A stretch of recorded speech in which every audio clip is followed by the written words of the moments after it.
Tokyo, the former advisor to Japanese Prime Minister Shinzo Abe has praised apartheid as a model for how Japan could expand immigration, prompting the government's top spokesman today to emphasize that Japan's immigration policy was based on equality. Author Ayako Sono, considered part of Abe's informal brain trust, set off a wave of online fury this week when she wrote in the conservative Sankei newspaper that South Africa's former policies of racial separation had been good for whites, Asians and Africans.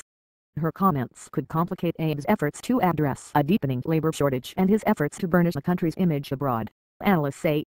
In a column entitled "Let Them In, But Keep the Distance," Sono said Japan should open its doors to more foreign workers, especially to care for the growing numbers of elderly, but should make them live separately from Japanese.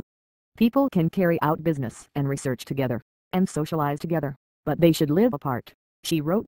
Chief Cabinet Secretary Yoshihide Suga declined to comment on Sono's remarks at a regular news conference, but added, "Our immigration policy is predicated on equality, which is guaranteed in Japan. A labor shortage has pushed the government to take steps to boost the numbers of highly skilled foreigners and expand a trainee program for blue-collar workers that has been widely criticized for human rights abuses, but authorities insist the steps are not part of an immigration policy."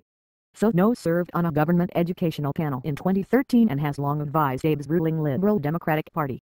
Political analysts said her comments could well damage Japan at a time when Tokyo is ramping up its efforts to burnish the country's image overseas.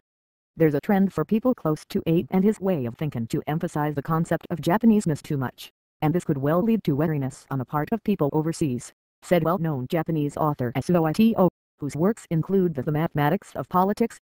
The atmosphere in which Ms. Sono can make these remarks came about when Abe took power. Sono's comments prompted widespread outrage on social media, with some saying they were especially offensive given that Tokyo is set to host the 2020 Summer Olympics. Sono has landed in trouble for her remarks in the past, including the August 2013 magazine article, written during her tenure as an Abe advisor, criticizing women who went back to work after giving birth.